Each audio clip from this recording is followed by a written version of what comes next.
안녕하세요. 책을 여는 로리입니다. 제가 여는 첫 번째 책은 데보라 리비의 자전적 에세이인 살림 비용입니다. 데보라 리비는 남아프리카 공화국 출신으로 영국으로 이주해 극작가와 시인으로 활동하는 작가입니다. 그녀의 생활 자서전 시리즈의 둘째 권인 살림 비용에서는 50대에 이혼한 저자가 혼자 되기를 선택한 후에 처절한 불투비가 펼쳐집니다. 경제적인 이유뿐 아니라 사회적으로, 그리고 무엇보다 스스로 홀로 서는 자신에 대한 고뇌와 성찰이 강렬한데요. 여성인 우리는 살면서 그렇게 체득되어져 여자가 혼자인 것이 낯설고 적응하지 못하는지도 모르겠습니다. 조금씩 변하는 사회 통념과 사람들의 인식을 반가워하며 우리 스스로도 변화의 노력을 해야 하는 것 같습니다. 그럼 책으로 들어가 볼게요. 오슨 웰스가 일러주었듯 해피엔딩인지 아닌지는 어디서 이야기를 끊느냐에 달려있다. 어느 해 1월 나는 콜롬비아에서 카리브 해안가의 바에 앉아 생선과 코코넛 라이스 저녁을 먹고 있었다. 내 옆자리엔 미국 남자가 앉아 있었다. 햇볕에 그을린 피부에 문신을 새긴 40대 후반의 남자로 팔 근육은 우락부락하고 상투머리를 한 은발 사이로는 핀이 엿보였다. 남자는 젊은 영국 여자와 이야기를 나누는 중이었다. 19살 정도 돼 보이는 여자는 좀 전까지 혼자 책을 읽으며 앉아있다가 자기와 합석하겠느냐는 남자의 물음에 주저하며 망설임 끝에 결국 응한 참이었다. 처음에는 남자가 대화를 장악했다. 그러나 얼마 후 여자가 남자의 말을 끊었다. 여자가 꺼낸 이야기는 강렬하고 기묘해 관심을 붙들었다. 멕시코에서 스쿠버 다이빙을 나갔다 폭풍과 맞닥뜨린 이야기였다. 20분가량 자명하다가 수면으로 올라와 보니 그새 폭풍이 들이닥쳐 있었다고 했다. 그는 거센 풍랑에 보트로 무사히 돌아올 수 있을지 두려웠다고 토로했다. 바닷속을 누비다 고개를 내밀었더니 날씨가 급변해 있더라는 요지의 이야기였고 밝히지 않은 자기의 상처에 관한 이야기이기도 했다. 그는 몇 가지 단서를 흘리며 남자에게 이 사실을 암시했고 자신이 폭풍을 연막 삼아 정작 다른 이야기를 하고 있다는 걸 상대가 알아차리는지 곁눈질로 재차 확인했다. 남자는 이야기에 별 흥미가 가지 않는지 무릎만 들썩이다가 기어이 여자가 식탁 한쪽에 치워둔 책을 바닥에 떨어뜨리고 말았다. 남자가 말했다. 원래 말이 많은 편인가 봐요. 여자는 돌길 중앙의 광장에서 관광객을 상대로 시가와 축구 셔츠를 팔고 있는 두 10대 소년에게 눈을 돌리고는 손가락으로 머리칼 끝을 빗질하며 이 말을 곱씹었다. 남자는 여자보다 어지간히 나이가 많았고 그런 그에게 이 세상이 남자인 그뿐 아니라 여자인 그의 세상이기도 하다는 사실을 온전히 전달하기란 만만치 않은 일이었다. 합석을 제안함으로써 남자는 모험을 감수한 셈이었다. 어쨌거나 여자란 여자딴의 삶과 성욕을 장착하고 오기 마련이니까. 남자는 미처 깨닫지 못한 거다. 여자가 스스로를 조연으로 치부해 가면서까지 남자인 그를 주연으로 간주하지 않을 수도 있다는 사실을. 그런 점에서 여자는 그의 안정돼 보이던 경계를 뒤흔들고 사회적 위계 질서를 와해시키며 통상적인 관습에 등을 돌린 셈이었다.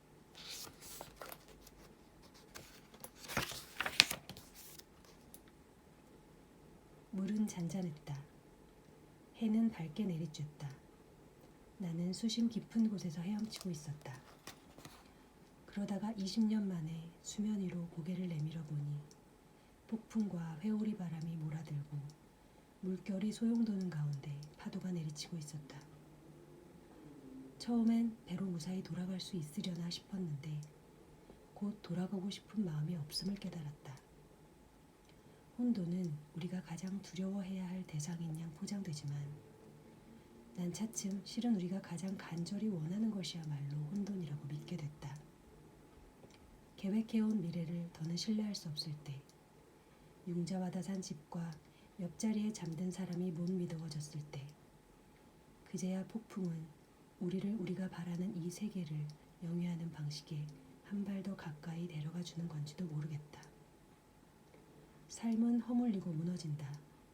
우리는 와해되는 삶을 지키려 뭐든 손 닿는 대로 부여잡는다. 그러다 깨닫는다. 그 삶을 지키고 싶은 마음이 없음을.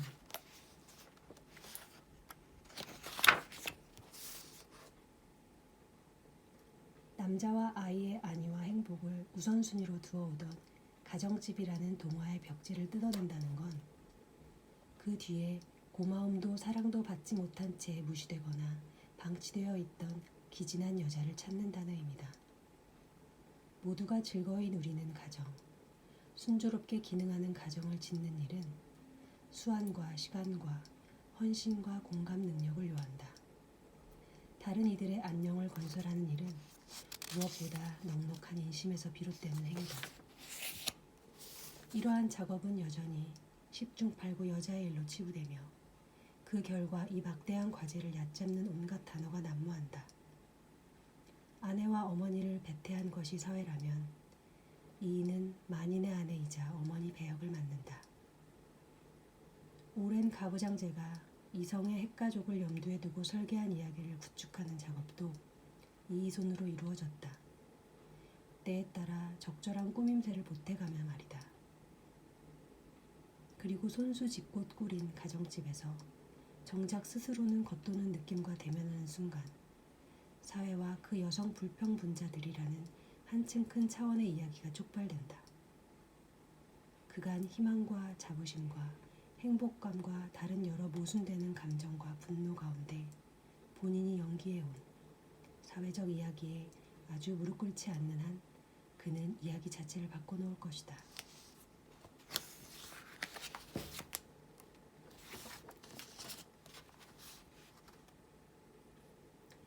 머릿속도 맑고 명쾌해졌다. 언덕 위 집으로 이사하고 새로운 상황에 직면하면서 그간 갇히고 억눌렸던 것이 해방된 모양이었다. 근골이 점차 약해지기 시작한다는 50대에 들어 나는 체력적으로 강해졌다. 기운 없이 지내는 건 선택지가 아니었으므로 늘 기운이 넘쳤다. 아이들을 부양하려면 글을 써야 했고 힘쓰는 일도 도맡아야 했다. 자유는 결코 공짜가 아니다. 자유를 쟁취하고자 분투한 사람치고 그에 수반하는 비용을 모르는 사람은 없다.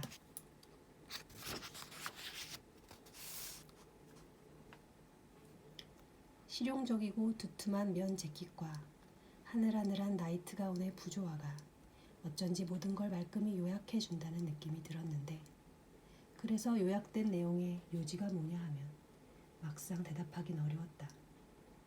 더는 사회와 혼인관계로 얽히지 않은 몸이 된 나는 이제 다른 무엇 또는 누군가로 전환해가는 과정에 있었다. 그런데 그게 무엇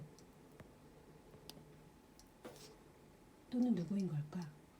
용해되는 동시에 재조립되고 있는 것만 같은 이 기묘한 느낌을 어떻게 설명해야 하나? 단어는 마음을 열어 젖혀야 한다. 마음을 닫게 만드는 단어는 누군가의 존재를 무화했을 가능성이 크다.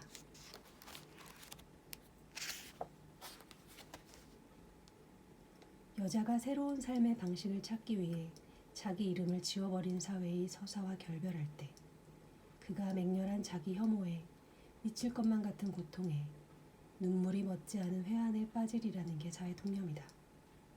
이런 것이 여자를 위해 마련된 그가 원하기만 하면 언제든 손에 쥘 수 있는 가부장제의 왕관에 박힌 보석들이다. 눈물을 지을 순간이 넘치는 건 사실이지만 그럼에도 아무런 가치 없는 그 보석들에 손을 뻗느니 검고 푸르스름한 어둠을 두 발로 통과해 지나는 편이 낫다. 당신이 지금 읽고 있는 이 글은 삶의 비용으로 만든 글이며 디지털 잉크로 만들어졌다.